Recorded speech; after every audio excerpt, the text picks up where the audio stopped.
Allez, bonjour, nouvelle vidéo. Donc aujourd'hui, on va s'attaquer donc à la vente. Comment, on va dire, estimer son bien de manière efficace, bien sûr, dans l'objectif de le vendre. Premièrement, on va voir comment fixer un prix de vente tout seul. Deuxième option, bonjour les agents immobiliers. On va voir par la suite pourquoi je vous mentionne les agents immobiliers. Et troisièmement, comment augmenter la valeur de votre bien immobilier. Alors, comment fixer son prix de vente tout seul? Donc, on va avoir différents outils à disposition. Premièrement, on va avoir une presse spécialisée. Aujourd'hui, il existe divers magazines, on va dire spécialisés dans l'immobilier, où on peut avoir justement différents prix en fonction de la ville. Deuxièmement, on va avoir également, j'ai marqué une vente à côté de chez vous. On va pouvoir éventuellement déterminer quel est le prix de son appartement via une vente à proximité de chez soi. Et dernièrement, on va avoir différents sites qui sont spécialisés dans l'immobilier. Sans les nommer, on va pouvoir faire une estimation gratuite. On va voir qu'évidemment, il y a des limites au niveau de ces trois parties. Donc, on va commencer par la presse spécialisée. Donc, aujourd'hui, selon moi, les magazines sont trop généraux, c'est-à-dire on n'est pas sur quelque chose d'assez précis. Petite information, il n'y a pas un marché immobilier, mais plusieurs. Encore une fois, ça va dépendre de la localisation. Même sur une même ville, en fonction du quartier, les prix peuvent drastiquement changer et être influencés au cours du temps. Donc, selon moi, les magazines ne sont pas assez précis pour pouvoir estimer sa maison. Donc, une vente à côté de chez vous. Donc, deuxièmement, c'est vrai qu'au premier abord, on peut penser que ça peut être, on va dire, efficace. Il y a peut-être une corrélation, mais on va vite se rendre compte que finalement, pas plus que ça. Pourquoi? Car, premièrement, on ne connaît pas le bien. Et oui, en fait, en fonction de divers aspects, le bien peut prendre de la valeur. On va pouvoir appliquer des pondérations, évidemment. Par exemple, en fonction de l'étage, parce qu'en fonction de l'étage, on n'aura pas le même tantième. S'il y a des travaux, ce ne sera pas le même montant, par exemple. L'exposition également, plein sud, plein nord, ça change drastiquement les choses. Le rez-de-chaussée, éventuellement, s'il y a un petit jardin, pourquoi pas. L'état, et oui, l'état, ça, on ne peut pas le savoir. Même sur divers sites aujourd'hui, je ferai un peu d'affichage, on ne peut pas connaître l'état du bien. Évidemment, sauf si vous le visitez. Le DPE, les lots annexes, voilà, il y a quand même de nombreux paramètres à prendre en compte pour l'estimation d'une maison. Lorsqu'il y a une vente à côté de chez vous, malheureusement, vous ne pouvez disposer de tous les éléments pour pouvoir faire une estimation par comparaison. Troisièmement, donc utiliser Internet. Donc franchement, pourquoi pas, sur le principe, ça semble vraiment cohérent.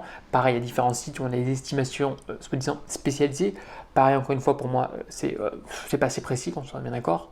Deuxièmement, il y a également d'autres sites que même les agents immobiliers utilisent, comme par exemple le cadastre.gouv, le DVF. Je vais mettre le petit scan à gauche pour pouvoir avoir accès directement. Très bien. Sauf que le problème, c'est qu'on va avoir une latence de plus de 6 mois. Ok, le marché en 6 mois, il évolue. Deuxièmement, on va manquer d'informations. Comme je l'ai mentionné précédemment, on n'a pas le DPE, on n'a pas l'étage, on ne connaît pas l'exposition, on ne connaît pas également l'état du bien. Donc ça peut vous donner un ordre d'idée, ces trois éléments qu'on a vus précédemment, que ce soit la presse, que ce soit une vente à côté de chez vous ou utiliser un site internet, mais techniquement d'un point de vue quantifiable, c'est pas assez précis pour estimer votre maison. Donc s'il vous plaît, ne faites pas l'erreur d'estimer votre bien à partir de magazines, de ventes réalisées dans votre quartier, copropriété, ainsi de suite, ou via internet. Encore une fois, ça vous donne vraiment un ordre d'idée. Généralement, les vendeurs, évidemment, essayent de mettre le prix au plus haut car on a l'espoir de trouver un acquéreur qui va acheter à ce prix-là. Évidemment, c'est rarement en dessous du marché, mais sachez qu'aujourd'hui, un prix qui correspond au marché, ça génère automatiquement des appels. Une vente qui est entre guillemets en stand-by, c'est parce que le prix est trop élevé. Point. Après, il y a divers, on va dire, aspects également à prendre en compte. On va voir ça au cours de la vidéo et dans les prochaines vidéos qui arrivent. Alors, une des solutions, évidemment, c'est bonjour les agents immobiliers. Alors, encore une fois, je ne fais pas de placement de produits, il n'y a aucun site, aucune boutique, aucun lien. Voilà, c'est juste à titre indicatif. Je rappelle que je travaille entre guillemets dans le milieu depuis un petit moment et c'est juste à titre indicatif. Voilà aujourd'hui comment je ferai les choses. Voilà. Donc, les agents immobiliers. Pourquoi les agents immobiliers? Alors, encore une fois, il y a plein de sous-parties. On a les agents co, on a les agents immobiliers, on a les mandataires, on a les conseillers. Voilà, on va faire vraiment assez large. Je rentrerai dans le détail par la suite. Pourquoi les agents immobiliers? Les agents immobiliers sont d'abord des personnes de terrain. A priori, un bon agent immobilier, il est à plus de 50% du temps à l'extérieur. On est bien d'accord. Alors, les estimations, les avis de valeur, on va faire simple. Estimation de valeur, on va dire que c'est la même chose dans cette vidéo. Premièrement, elles sont gratuites et elles sont sans engagement. Je rappelle, tant que vous signez aucun mandat, vous n'êtes pas engagé. Un agent immobilier aujourd'hui, qui est régi notamment par la loi Hoguet, quoi qu'il arrive, pour pouvoir tout simplement travailler, il doit signer un mandat. Alors on verra, il y a différents types de mandats, mais aujourd'hui, vous êtes un vendeur, vous demandez à un agent immobilier une estimation, vous êtes engagé en rien. Deuxièmement, les agents immobiliers sont constamment sur le terrain. Comme je vous l'ai dit, si quelqu'un, franchement, un agent immobilier qui a plus de 80% dans un bureau, pour moi, c'est pas bon. Il faut aller sur le terrain, il faut entretenir ce réseau, ainsi de suite. Donc l'agent immobilier, il a une connaissance du marché, on va dire, qui est plus développée que certains, notamment professionnels. On peut également vendre, par exemple, via un notaire, via un expert immobilier, mais pour moi, selon moi, il n'y a pas ce côté, on va dire, lié au terrain. Voilà, un agent immobilier va constamment sur le terrain, va faire des visites, va faire des estimations. Par semaine en fonction des agents immobiliers, ça peut avoir une sacrée différence, mais voilà, il est au courant de l'actualité, il est au courant également, notamment au niveau des taux d'intérêt, une difficulté d'emprunt, il va travailler avec des courtiers pour voir si éventuellement les futurs acquéreurs sont solvables. Bref, l'agent immobilier pour moi c'est un incontournable entre guillemets du secteur. Encore une fois, vidéo pas sponsorisée, j'ai pas de produit, j'ai rien. Alors, comment procéder? Encore une fois, c'est que mon point de vue, c'est aujourd'hui comment je ferai. En aucun cas, c'est un conseil. Faites comme bon vous semble. Donc, on reprend. Donc, les agents immobiliers, selon moi, c'est un acteur qui est incontournable. Je rappelle aujourd'hui que les agents immobiliers gagnent des honoraires, pas des commissions. Chaque mot est important. Seulement lorsqu'ils, tout simplement, ils vont réussir justement une vente, notamment liée à l'acte authentique. C'est seulement lorsqu'ils vont réussir. Je rappelle, ce n'est pas des personnes qui vont chaque mois recevoir, on va dire, un salaire.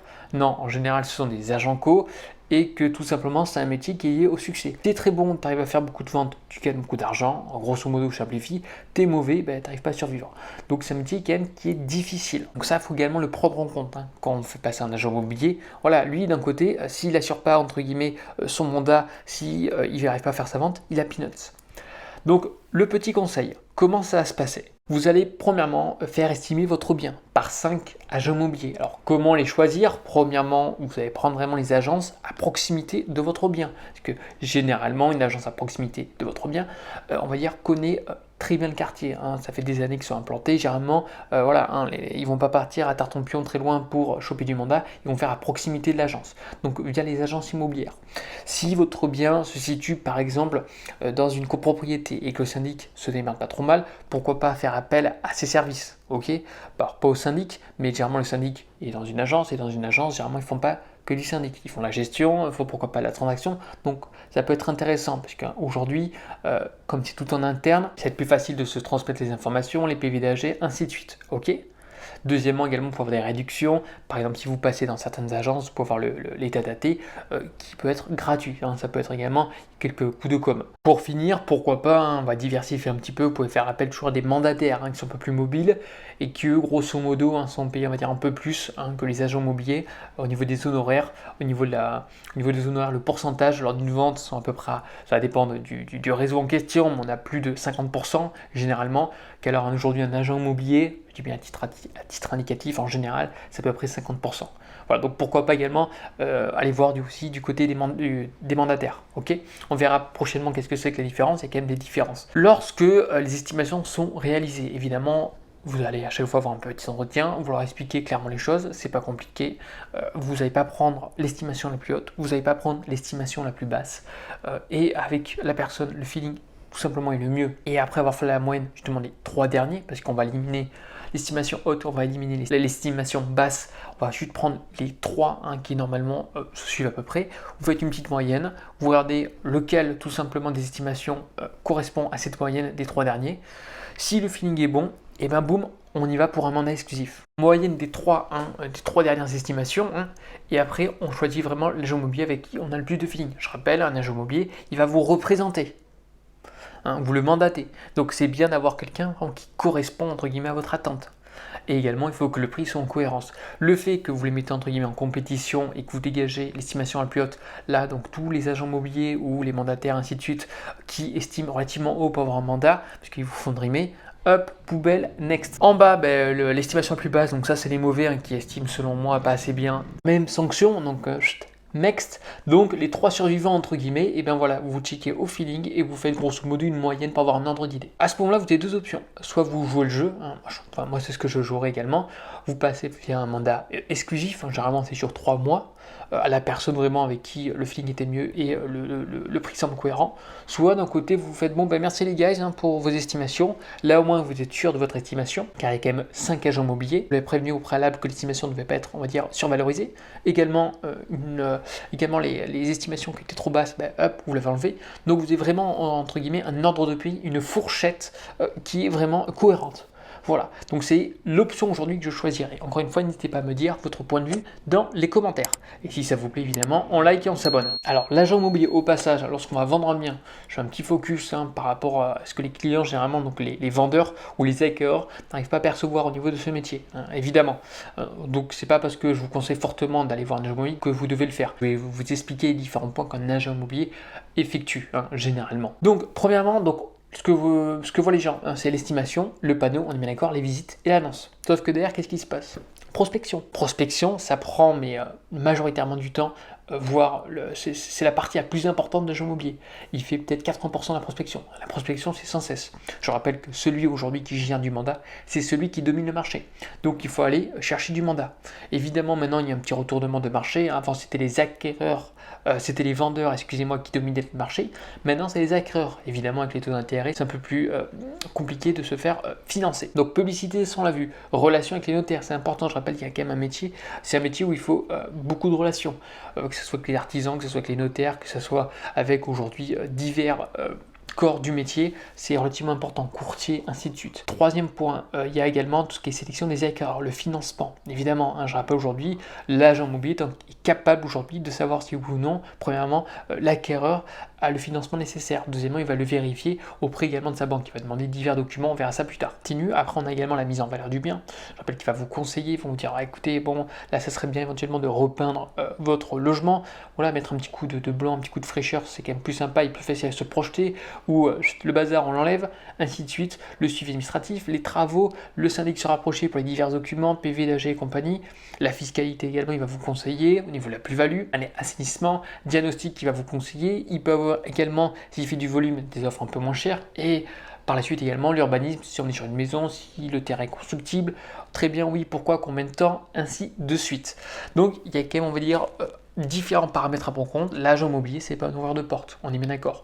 Le problème, ça c'est selon moi, c'est que c'est un métier qui est très facile d'accès. Aujourd'hui, hein, on peut être entre guillemets boucher, travailler à la poste, être boulanger et devenir quasiment du jour pour le lendemain un agent immobilier. Enfin, c'est comme ça qu'on les appelle. C'est possible.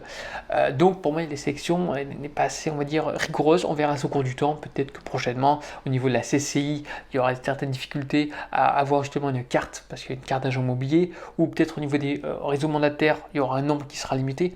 On verra. Le problème étant qu'aujourd'hui, c'est que certains, malheureusement, cassent l'image des agents immobiliers qui font bien leur job.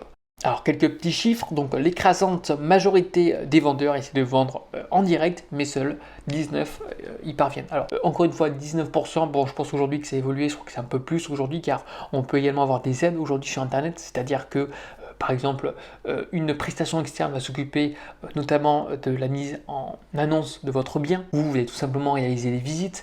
Par contre, l'aspect négociation, ça sera le prestataire, sauf que le prestataire ne va pas faire des visites. Bref, moi je trouve ça un peu bancal. Voilà pourquoi je ne voulais pas proposer aujourd'hui. Par contre, si ça vous intéresse de faire une vidéo, n'hésitez pas à me le mentionner. Deuxièmement, moins de 10% des vendeurs en France confient justement un mandat exclusif à un agent immobilier. Or, on verra par la suite qu'un mandat exclusif aujourd'hui, c'est ce qui tout simplement se vend le mieux. Comme je l'ai mentionné, un agent immobilier, seulement il gagne ses honoraires s'il arrive à la fin. Un mandat exclusif, c'est-à-dire c'est un mandat qu'on va confier à un seul agent immobilier. Donc techniquement, s'il est bon, il sait qu'il va toucher tout simplement ses honoraires. Face à ça, généralement, les vendeurs confient un mandat simple, c'est-à-dire que tout le monde peut le vendre, y compris aujourd'hui le vendeur. Sauf qu'on va avoir peut-être 10 agents immobiliers. Donc c'est relativement compliqué et certains agents immobiliers n'ont pas une perte de temps avec certains confrères pour un bien. Voilà. On peut avoir une exclue de qualité que d'avoir 10 mandats simples. C'est ça à prendre en compte. Alors, je sais que c'est compliqué, je sais que c'est compliqué de faire confiance. Voilà pourquoi la technique que je vous présentais au préalable, pour moi, il y a une certaine sélection qui est effectuée. On continue donc 2 sur 3, notamment les transactions n'aboutissent qu'après une baisse de prix, hein, comme d'habitude. Donc ça on voit beaucoup sur les chaînes de gourous. Évidemment, il faut arriver, il faut négocier, il faut forcément négocier une baisse de prix. On verra que pas forcément. Encore une fois, généralement les agents immobiliers savent le process, connaissent le process, donc on augmente généralement. Alors pas trop pour pas non plus qu'au niveau des recherches sur internet que ça casse entre guillemets la visibilité, mais derrière, hein, on va préférer augmenter de 5% pour que derrière l'acquéreur d'acquéreur puisse gratter 5% comme s'il va être content. Il va se dire tiens, j'ai fait une super affaire, j'ai réussi à négocier. Sauf que bien sûr, au préalable, l'agent immobilier avait un petit peu anticipé et avait justement fait une certaine augmentation. Voilà. Et pour finir, donc un Français sur deux a une mauvaise image des agents immobiliers. Évidemment, les ouvreurs de porte, on les appelle. Comme je l'ai monté précédemment, ce n'est pas le cas de tous. Évidemment, ce n'est pas une généralité. Comme d'habitude, il y a des bons et il y a des mauvais. Alors les points importants, donc premier point, donc évitez vraiment de surévaluer votre bien. Alors je sais que c'est vraiment la chose qui est vraiment tentante, vraiment ce que tout le monde essaye. On se dit tiens vraiment notre bien, il est exceptionnel parce que vraiment voilà, on a vécu dedans donc on est vraiment attaché émotionnellement parlant. Bon, tout ce qui est entre affaires, tout ce qui est business, on appelle ça un peu. Voilà, le but du jeu c'est pas d'avoir d'émotions. Je sais que c'est compliqué, mais le but du jeu c'est de s'en détacher au maximum. Anticiper potentiellement une marge de négociation de 5 à 10% maximum. Déjà 10% ça fait vraiment beaucoup, mais anticiper une marge de négociation, ok. Deuxièmement, mettez vraiment votre bien en valeur. S'il vous plaît, rangez. Alors, on n'a pas les mêmes définitions, mais rangez. Le but du jeu, c'est que les acquéreurs, lorsqu'ils vont visiter votre bien, ils puissent tout simplement visualiser et se projeter. Donc rangez, foutez pas du bordel partout, on n'a pas tous le syndrome de Diogène, donc s'il vous plaît vraiment rangez, que ce soit vraiment nickel, nettoyez donc surtout la partie on va dire évier, lavabo, toilette, éventuellement douche et bain, ça c'est vraiment où on va checker, ça c'est hyper important. Décorez votre bien, alors décorer, il faut que ça soit neutre, le but du jeu c'est que si vous êtes fan vraiment de quelque chose un peu atypique, que les acquéreurs se disent pas c'est bizarre. Donc par exemple tout ce qui est trophée de chasse et compagnie, s'il vous plaît, on les met dans le grenier et on les remettra plus tard. Donc le but du jeu c'est vraiment d'avoir neutre, que ça soit rangé, que ça soit nettoyé, pour que les acquéreurs puissent vraiment se projeter. Deuxième point important, n'hésitez pas à rafraîchir si besoin, par exemple les murs, vous remettez un petit coup de blanc, on est sur la salle de bain, elle est de couleur rose flashy, je confirme, j'ai déjà vu, putain, non, on remet un petit coup de blanc, c'est quand même plus sympa, sinon ça peut notamment impacter les acquéreurs, ok. Pareil, le jardin, franchement il faut qu'il soit nickel, donc on tombe, la pelouse, c'est pas grand chose, c'est pas quelque chose de très difficile, voilà. Deuxièmement également, tout ce qui est lumière, les ampoules ça se change, donc les vieilles ampoules, le truc qui marche une fois sur deux, tout de suite ça fait mauvaise impression. Donc pareil, ça, on change également. Et troisième point qui peut être vraiment un sacré plus, ça va être éventuellement de mettre à disposition au niveau des acquéreurs un devis pour les travaux. Par exemple, je sais pas, il y a quelque chose à rénover, il y a une extension, quelque chose comme ça, une véranda qui est en mauvais état, pourquoi pas transmettre un devis pour les travaux, une toiture, quelque chose comme ça. Et si vous êtes un peu malin, essayez de simuler via notamment les travaux avec France Rénov, MaPrimeRénov. Encore une fois, ça dépend de la TMI des futurs acquéreurs, ainsi de suite, donc tranche marginale d'imposition. Mais n'hésitez pas justement à faire quelques simulations qui va tout simplement dans le sens des acquéreurs. Ok. Allez, maintenant on va parler du fameux home staging. Donc c'est tout simplement pour améliorer la projection des acquéreurs, comme je l'ai mentionné précédemment. Donc ce qui va être vraiment, il faut miser dessus, c'est quoi? Ça va être le volume. Le volume tout de suite, c'est super quoi. On va se sentir un petit peu libéré, on va se sentir vraiment freedom, c'est super. Donc on mise sur le volume, donc c'est-à-dire supprimer les gros meubles inadaptés. C'est-à-dire qu'on est dans un couloir qui est tout petit, on a des meubles énormes en bois massif de mamie il y a 200 ans en arrière, c'est super, vous les aimez, mais s'ils servent à rien, si c'est pour mettre juste 3 chaussures, on le sort, on le dégage, tout simplement. Pareil, luminosité, s'il vous plaît, donc on nettoie les vitres, et on change les ampoules qui sont cassées, ça me semble bête et méchant, mais on les remplace, ok. Et il faut avoir une certaine aisance de déplacement, donc les moquettes de mamie, les machins, comme je vous ai dit, c'est volume, luminosité, et qu'on se sente vraiment, qu'on n'étouffe pas dans votre bien, avec une écho bien sûr neutre. Alors ça semble logique pour certains, mais je vous assure dans la pratique, on n'a pas tous les mêmes définitions. Et maintenant, on va terminer avec l'annonce immobilière. Donc c'est un point qui est très important, s'il vous plaît. Donc n'hésitez pas à checker jusqu'au bout, à vous abonner, à liker, ainsi de suite. On commence. Donc premièrement, votre annonce immobilière doit être simple et claire. C'est-à-dire une description adaptée, donc situation, la taille, avec le nombre de mètres carrés, bien sûr. S'il vous plaît, checkez les diagnostics au préalable. L'état général, le prix, la typologie, la localisation, marquez pas non plus l'adresse près, mais le quartier où ça se situe en général, le DPE qui est obligatoire. N'oubliez pas également les autres mentions, je ne vais pas les citer parce que sinon la vidéo va être trop longue. Déjà qu'elle fait plus de 20 minutes, je suis désolé. Après, mettre en avant également les atouts, les expositions, les lots annexes, par exemple si c'est un super jardin, la vue, ainsi de suite. Donc mettez également en avant les atouts de votre bien. S'il vous plaît, pas de superlatif, genre pas à saisir d'urgence, spécialisé investisseur, un truc extraordinaire, machin truc, ça dégage, ça poubelle également.